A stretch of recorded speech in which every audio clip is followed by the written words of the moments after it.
We have a literary session, The Layers of Identity, Navigating Love, Duty and the Unknown, with Jyoti Barmola Mamgain, Vani Kaushal and Himanjali Sankar. This promises to be a fascinating exploration of the complexities of human relationships, and perhaps some of these stories will resonate with those facing challenging health journeys. So I introduce our panelists to you. Jyoti Barmola Mamgain is the author of Drills, Thrills and Spills, an Army Wife's Tale. She is also a dynamic event manager, writer and social worker. A former professional event manager, she has curated prestigious events and overseen the design of the best-selling coffee table book, The Indians. As an army wife, she has managed welfare initiatives for over 150 families and was honored by AWWA in 2019. Our next panelist is Vani Kaushal, author of Mr. Joshi's Bride. Also a best-selling author, columnist and energy healer. Her books blend romance with thrill, including Seconds Later, featured on Cyrus Safe. She is also an NLP coach, Akashic Records reader, and past life regression therapist, working with clients globally. So let's hear it for Vani Kaushal, everyone.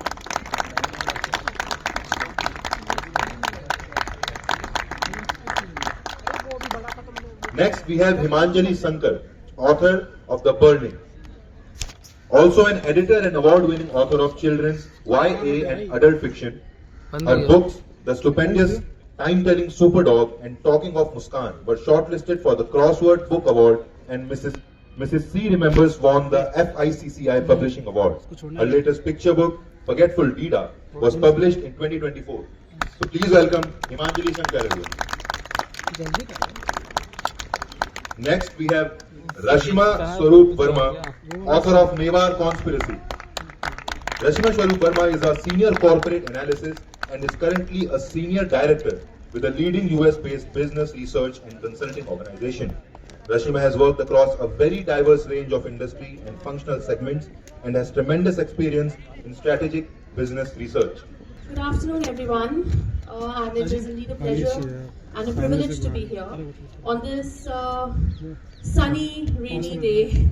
We're not able to really decide whether it's going to rain, so there's a lot of hide and seek happening. But I'm really happy to be here. A huge thank you to the Frontless Media team, PVLF.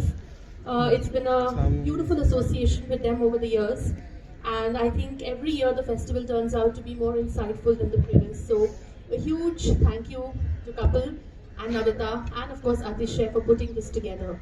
I would also like to thank my literary agency, The Bookmakers, and all my publishers, Vishwakarma Publications, Srishti Publishers and Distributors, and Om Books International, for the tremendous role that they played in my journey.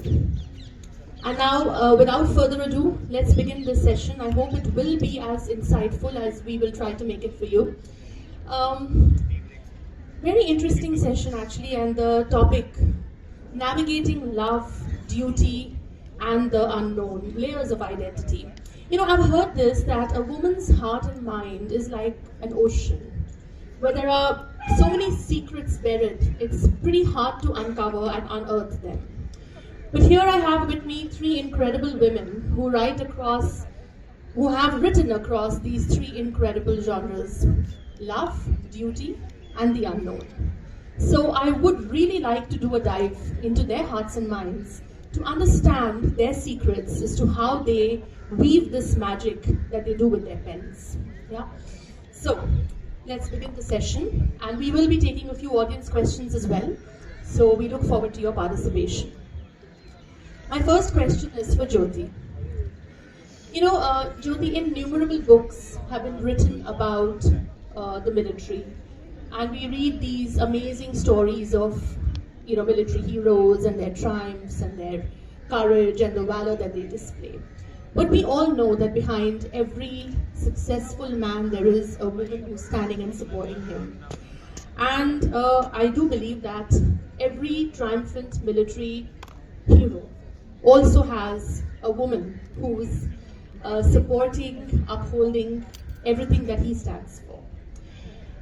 And let me just say, I'm so happy, and I'm sure all of us here feel the same way, that you've written this book, you know, about a military wife and what the life really is like for somebody who is standing in the background and doing this.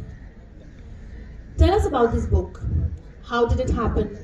What kind of behind the scenes stories can we expect to read?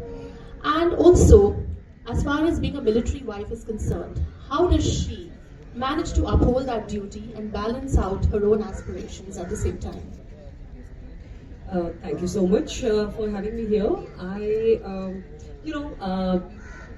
I was very much a Delhi girl. I was working here as I was introduced that I started my career in Delhi. My office was in Noida. I had my own registered company, and one fine day everything was going absolutely fine. One fine day I met this person whom I fell in love with, and not knowing that what a military life will hold, I sort of just fell in love, and like every girl next door, and then the new January started. I kind of packed my bags from Delhi and sort of went to places which even the Google Maps, it will be very difficult for the Google Maps also to locate where is it exactly. Like right now, my husband is posted in a place called Babina. So I don't think so anybody would even have heard this place. So this is 25 kilometers ahead of Jhansi. Jhansi to aap log ne suna hoga, Rani Lakshmibai ki jo karm bhumi hai. So I went there, and you see, being a Delite, with all the modern amenities here and everything life has to offer, from modern things to malls and to the kind of lifestyle we have it here. And suddenly I go to this place where, to be very frank, even getting internet connection was a luxury, you see.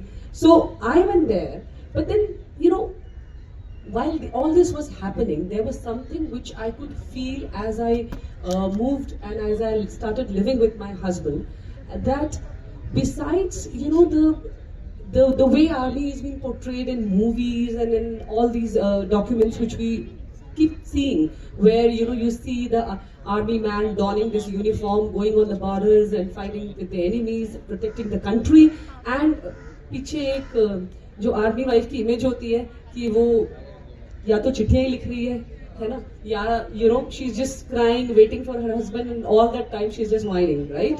That चले गए border पे and things like that, which happens, which definitely happens.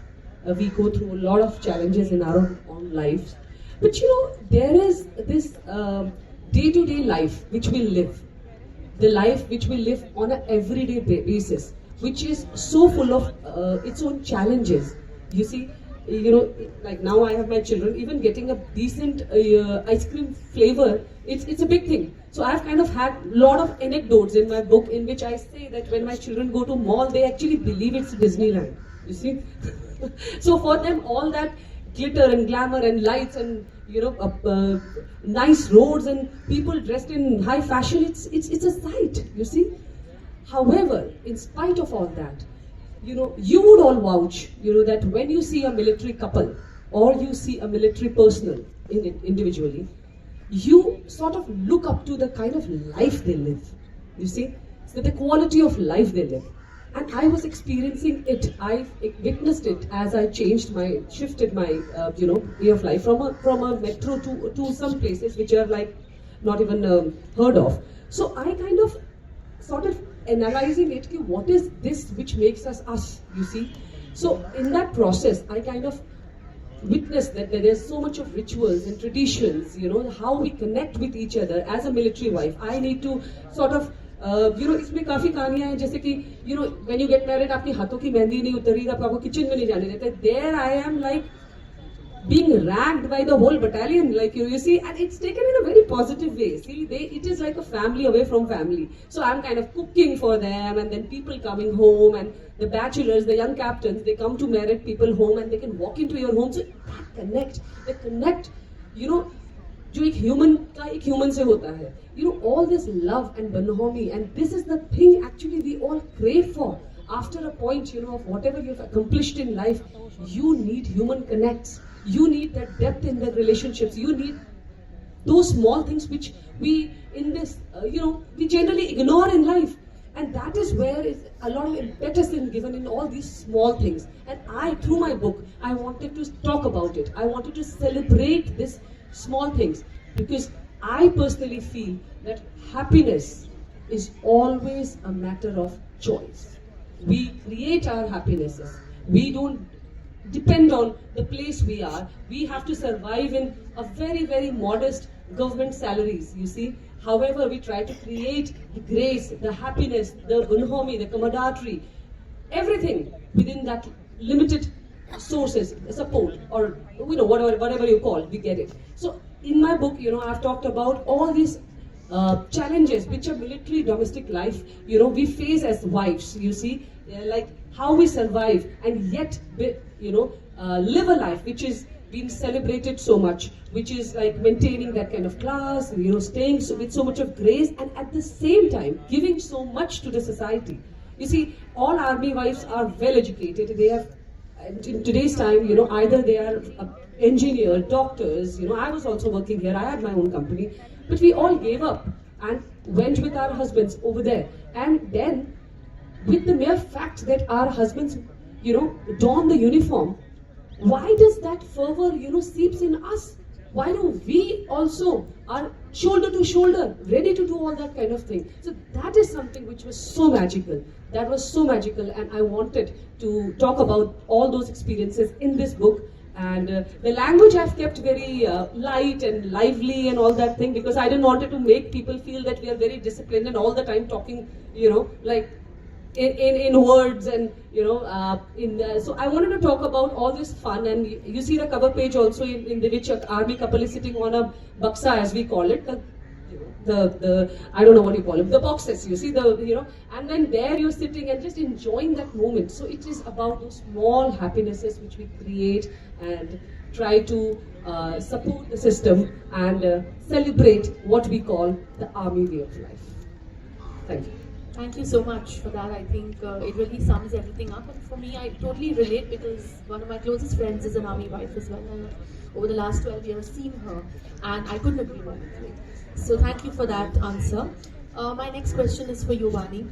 I've read both your latest books, From Seconds Later, which is a romantic thriller, to Mr. Joshi's Bride, which is a fun, flighty rom-com.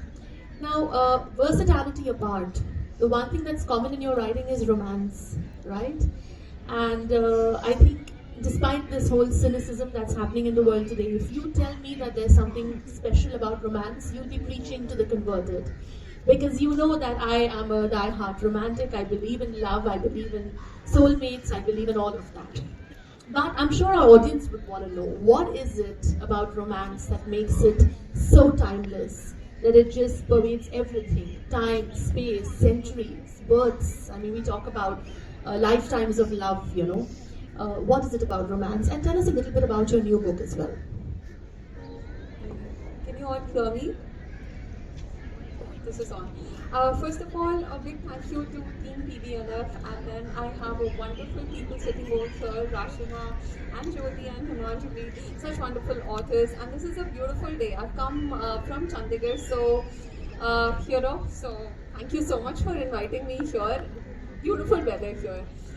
Thank you for that wonderful question, Rrashima. Yes, I have two of my books here. My latest one is called Mr. Joshi's Bride. The cover has been designed by my wonderful literary agent, Suhail Mathur of the Bookmakers Literary Agency. Thank you, Suhail, for this beautiful cover.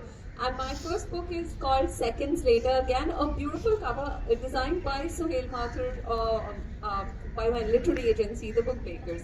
Okay, so yeah, so what makes romance timeless? Well, if I have to answer that in one sentence, well, I think at the core, at the bottom of all of our hearts, we do have that craving, longing for love, and that's just there. And anything, like the moment we're born, it's just different shades of love that we see all our life. And for me, the kind of love that I write about, the adult kind of love, which you kind of experience post age 18. I hope you're not experiencing that before age 18.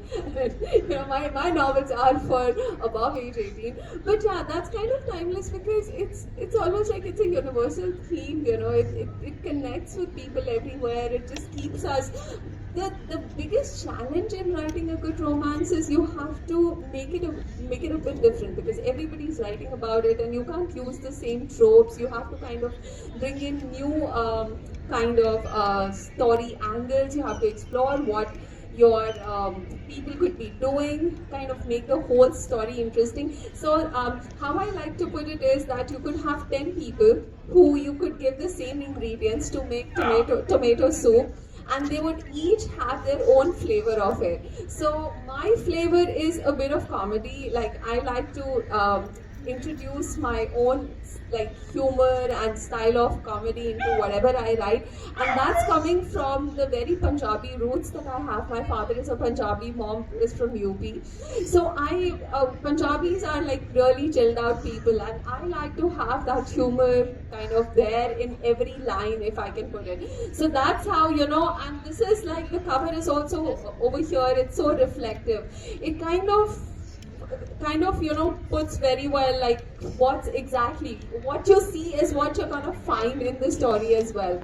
So Mr. Joshi's Bride, and yeah, what makes it timeless is that thing that we all crave for a good story, and what better than romance? Romance is a part of our life.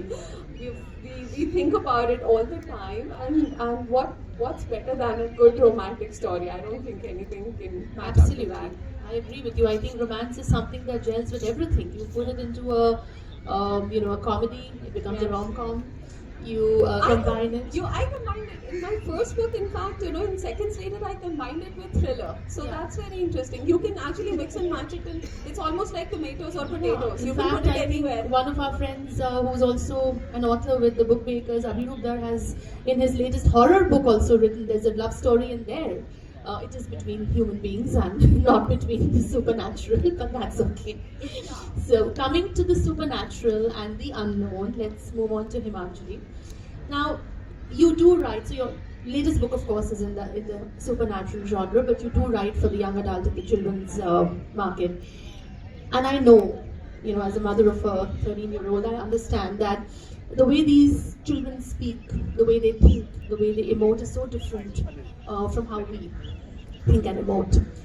And to be able to write convincingly for this particular audience, I can't do it.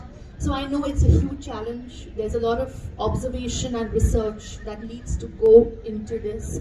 Tell us about your process, Himanjali. You've written so many books for children and for the young adult market. What is your process, and how is it that you manage to connect so well with them? Thank you. Yeah, very happy to be here, and I'll go directly into the question. And I'm glad, the thing is, it's taken as something very easy to write for children, because I think sometimes it's not taken very seriously, children's literature. So there's a tendency to, anyone can write for children is also, so I'm glad you're talking about how it does require a lot of rigor, and it's like writing for any genre really, if you're writing for children. And in fact, I would say as an adult, possibly it's more when I write for adults, I'm more aware of, because as an adult, I know it's easier to do the language, the thoughts, the feelings, while when you're writing for children, a few things to be aware of course, is you don't want to write down, you don't want to sound like you don't want to put yourself as you're preaching or speaking down to them, so to get that tone right is, but also at the same time not to take it to, say if I'm writing for 8-year-olds, I have to be aware of the vocabulary. It's alright to introduce slightly new words, but you can't do that too much, because they must be able to, it has to be at that level. Absolutely. I think deciphering an Instagram message in my son's account is, Greek to me. So absolutely right. So, but I would also not say it's challenging as much as, because if you are a children's writer, it should come to you naturally, which I feel like, and I used to read a lot of children's literature earlier, and I think when my girls were growing up, and that time I was exposed to new, of course we grew up with more traditionally, Enid Blyton and Hardy Boys and Nancy Drew, but I think as I really enjoyed the literature they were reading. And there was like a Cornelia Funk, Roddy Doyle, and the way the children's authors, like internationally and even in India now, the way it's written, it has that charm, the language, the themes that they're exploring. It's all very there's so much you can do, and I think that's where I have really enjoyed writing my children's books. And I've written for different age groups. So of course the younger books are for this super dog. And like for any other genre, when you write, you are balancing the some things which are personal and some things which you're getting from outside or the research or all that. So I used to have a dog who I was really, he passed away last year, but I was very passionately attached to him. And these super dog books I was writing when he was 2 or 3, and he was crazy. But yeah, so when you're writing, you can decide so within that genre, I was writing more to with like he was a super dog. So giving him a little trait which just makes him. So it's just that's more for the fun and I also, personally, I'm not very excited about sending out a message or a learning. I mean, I think I would rather, as a writer, focus on entertainment, so to say. Like it's meant to, like you are going to school for your knowledge and your learning. I would rather focus on doing something that's fun.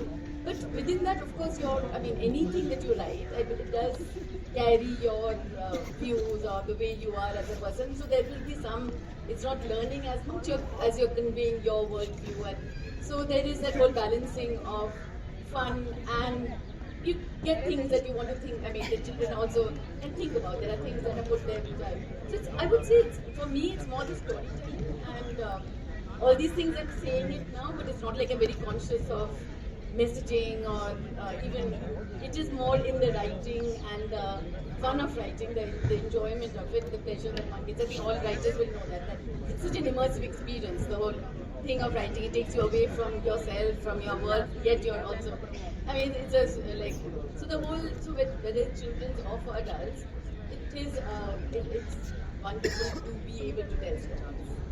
Absolutely, and I think lucky children, because when we were growing up, we didn't have a lot of Indian authors telling stories. In fact, there's a very talented children's author sitting in front of me, the editor-in-chief at Srishti, and she's a very talented children's author, Stuti Sharma Gupta. I'm very lucky, she's also my editor. And I remember having a conversation with her about this when her new book came out. And she told me that I am done with our children reading all the Western fairy tales and, I want them to read something that they can connect with on a personal level. We need to know about our own culture, about what it is, how we grew up. When I read Enid Blyton, they were wonderful stories and they made beautiful memories. But at the end of the day, I didn't have honeysuckle growing in my backyard. So it would have been nice to read something written by an Indian author at that time. So yes, I totally understand what you are saying, Himanjali, and I hope that the children who are out here, if they're writing, I hope they pick up some of your books and immerse themselves in these magical stories that you're weaving. Alright, coming back to you, Jyoti. I love the title of your book, Drills, Thrills and Spills. And the moment, so I haven't read it, I will of course be reading it, but I can tell by the title and by the look of the cover that there is a light-hearted, hilarious tenor to the way you've told these stories. So tell us one heartwarming, hilarious anecdote from your time as a military wife. All right, now Fauji's, you see the military people, their life is full of anecdotes. Every moment has a fun and something which is so out of the box and puts people in spins. So, but I'll talk about this initial encounter wherein I kind of almost made a fool of myself. See, we are very used to calling our elders either sirs, ma'ams, uncle, auntie, and this is how we grow up, right? Most of the civilian people. So but in army there is a proper way of addressing somebody, like even if you are like a captain's wife, so you're like just like what, 27, 28, 26, like around that age group, and this general's wife would be almost your grandfather's age or maybe you're like almost your very old father's age. You know, he'll be almost touching 60. So it's like that. And so this happened in one of our initial,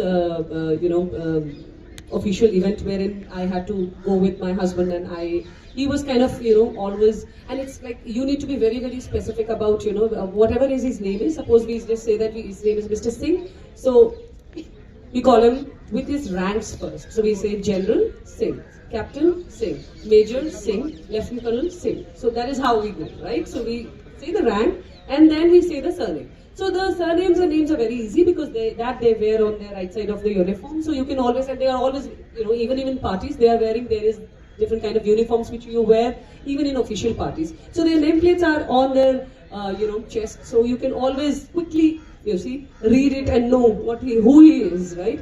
So, but now the ranks. So I had to decipher the ranks. Now for the ranks, you have to quickly gauge the ranks, the stars or the Ashoka they are wearing on their shoulders. So my husband was like, sort of deciphering it for me. So he said, if you see 3 stars, then he's a captain. If you see 2 stars, he's a lieutenant. If you see 1 Ashoka, he's a major. If you see 1 Ashoka and 1 star, he's a lieutenant colonel.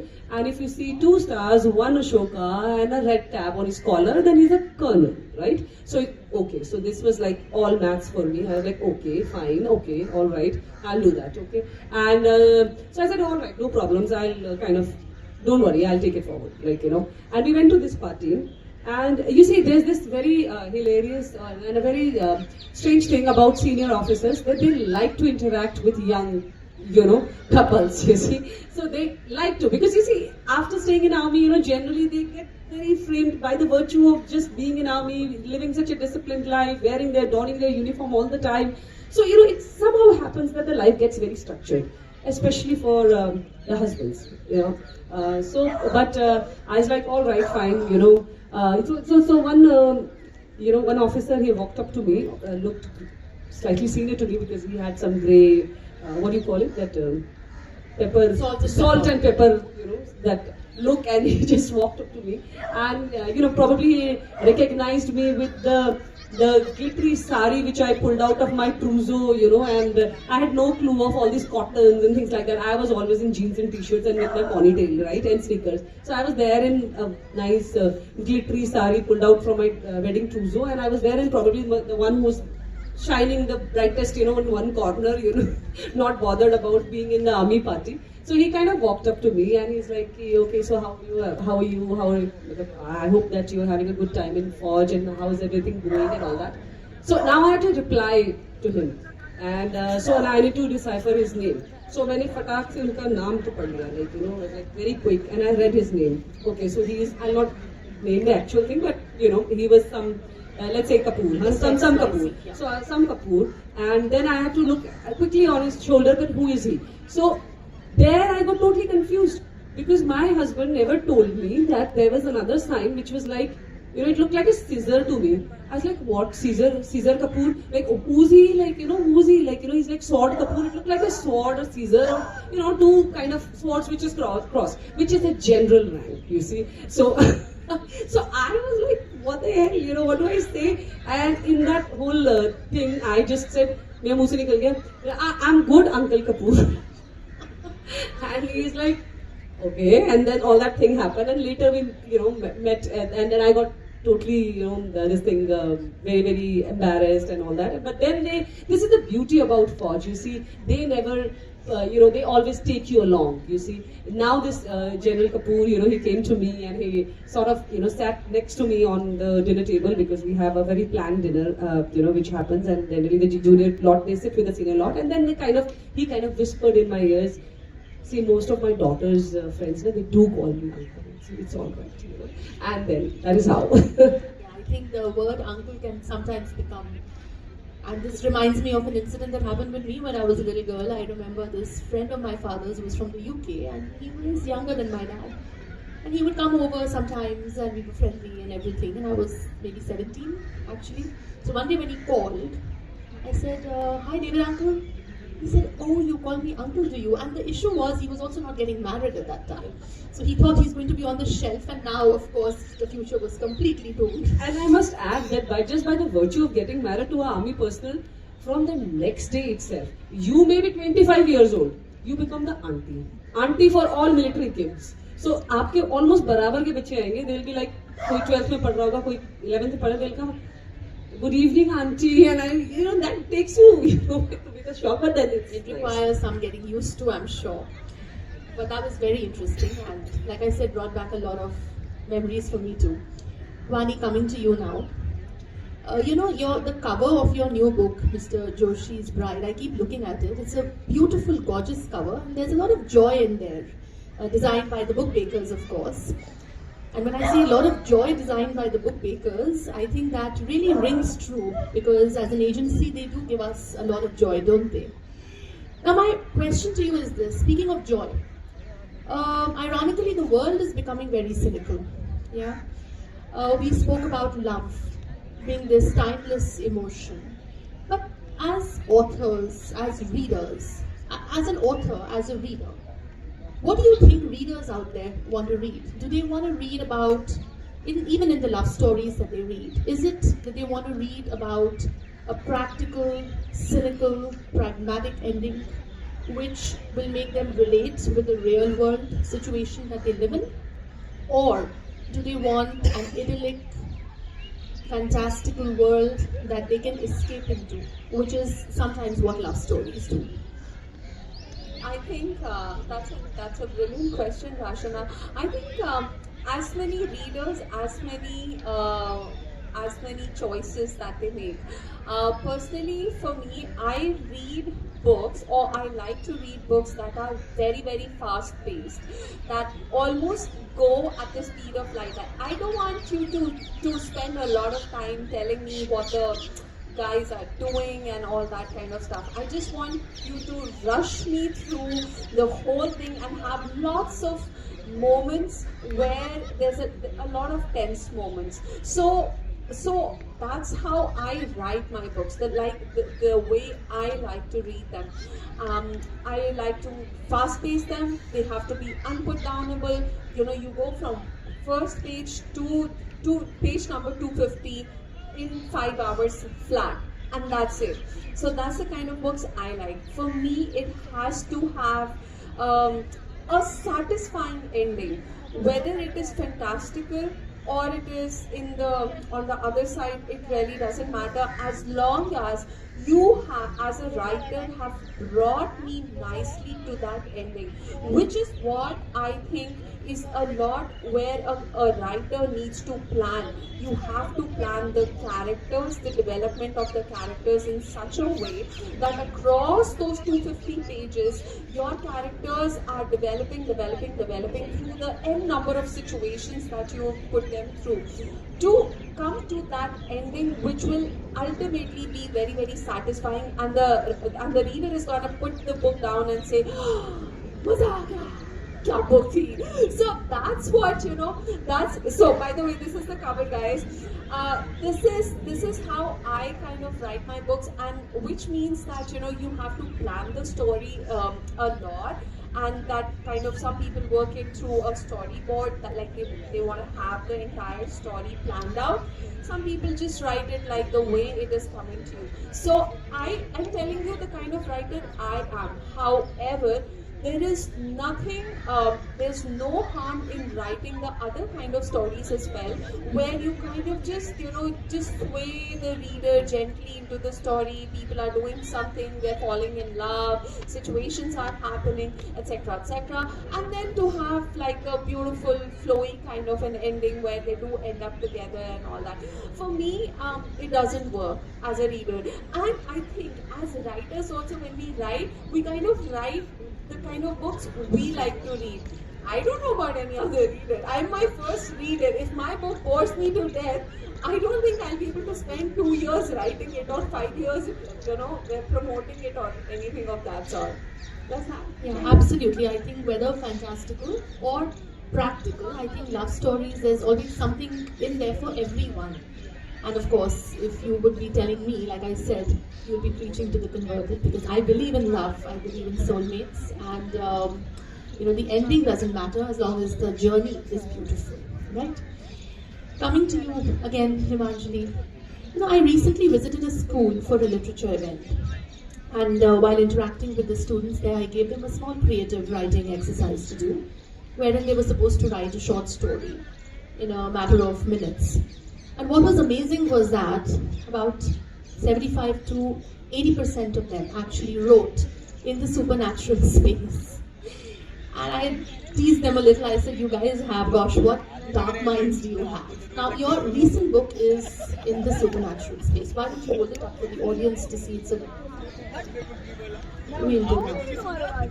But yeah, so it's called The Burnings. And even though this is not for the young adult audience, but I have seen that the young adult audience is particularly partial to horror and supernatural these days. So tell us, do you have any plans to write something in this genre for them?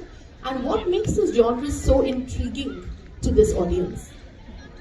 So yeah, you're right. This book is horror, but in the adult genre. But children do typically love horror too. So I know, like, whether there's been the Goosebumps or all the series that are to do with horror. But I have to say, this book, it's not for children, because also the themes are such, it sort of goes into darker zones in many ways. But if we are talking about horror as a genre, what I would say is that also it's not always just supernatural. It could be more. Supernatural is something that's completely, say, beyond the realm of human understanding. It's ghosts, and this book doesn't really have ghosts, so it's more paranormal and psychological horror, which I think also, like, we were talking about love as being so there's love. I mean, I think it's there in every book, as we said. It goes with everything that like anything that you write. So there is a dark love story in the center of it, and it is, yeah, there are no mutilated bodies. There are typical horror tropes. I mean, there are things like there are these fires which is why it's The Burnings, which are kind of, so that's the unexplainable part as to why those fires are coming up. But I'm using that to explore other things. Like, when you there's Lovecraft. He's a famous writer of horror. What he said is that for humans, the biggest emotion is fear. And when it comes to fear, the biggest, strongest emotion is of the unknown. So I think that's what horror is tapping into. It's tapping into the unknown. But unknown doesn't have to, again, be supernatural. It can be like existing at the margins of human understanding. It's unexplainable, but it perhaps can be explained. Perhaps we haven't tried to understand it. So it does go beyond the rational, but it's not completely in a zone where you don't understand it. So this book, yeah, it has this, if you again, it's set in a hill station, so it's this dark, misty, and there's a mansion over there which is not really haunted, but there are things which are there in the past. I mean, there are things that have happened there. So all those are the kind of things that can go into horror. And actually, when I started writing this book, it was more like I started writing it during COVID. And I think that's the time when all of us were probably more anxious, more horrified by what was our lives around us. It's another kind of unknown. So yeah. So I think that's what inspired me to, and I think there's a story by Edgar Allan Poe called The House of Usher, and it's a long short story. So just as an experiment, I like the idea of retellings of classics. So I was trying to really retell the story in a modern setting, which is like making it atmospheric, which is why hill station and all of that. And while I was doing that, it actually grew more. It grew out sort of beyond the boundaries of that story, and so now it's not really recognizable as a retelling of House of Usher, but because then it became, I started using more stuff, and the story took on its own life, so to say. But yeah, that's how it originated, which is why it's horror. But again, I would say you could see it also as suspenseful. There is a love story. There are other elements. Like no genre is restricted only to itself, and there are no ghosts, and I mean there is the paranormal rather than the supernatural. Listening to you, I think there must be something wrong with me because I don't fear the unknown at all. I think it's a known that is more frightening these days. No, I agree with you. I mean, I also don't fear the unknown. I find it interesting to explore, but and which is why I think I like the idea of it, because it's eluding rationality, but it's not something that can never be understood. So I do think, of course, that the young adult space, in that sense, this future generation, and even the current younger generation, they are fairly braver than us. I feel that there's a lot of that wanting to challenge where their minds can go and the darker spaces, and then some amount of, I think, introspection and then acceptance. So I think there is a lot of that that we don't really give them credit for, which is what drives them so much to read this genre. It was a pleasure and a privilege being in conversation with all of you. Any last thoughts from anyone? I would be happy to hear them. Anything about your future writings? Would you like to tell us what you're working on now? Yes, you see, humor is something which comes naturally to me. I like to see things with that prism. So I think the next book which I've already started working on has the similar flavor, and the storyline would be obviously with something which is I have experienced. I like to tell lighter things, and I like to talk about things which are simple yet has a meaning to it, which ultimately I think it all reflects. So there's something which is cooking, and but yeah, I like to see things from humor side. So there's something which will be light and fun, and I think that's it. Which we will look forward to. What about you, Vani, Himanjali? yeah, well, I think I'm still very much consumed by the world of this book, which has just come out 2 weeks back. I do have a children's book coming out later this year, and that's more speculative fiction, and it's kind of fun, and yeah, it's lovely. Vani? Okay, so I was just Should I ask Sohail what you're working on next? Absolutely. Sohail, I was just talking to him. I have a second book which is ready, and for Mr. Joe. I mean, obviously he's gonna find a bride, and then they're gonna be children as well. So I have a second book that's ready.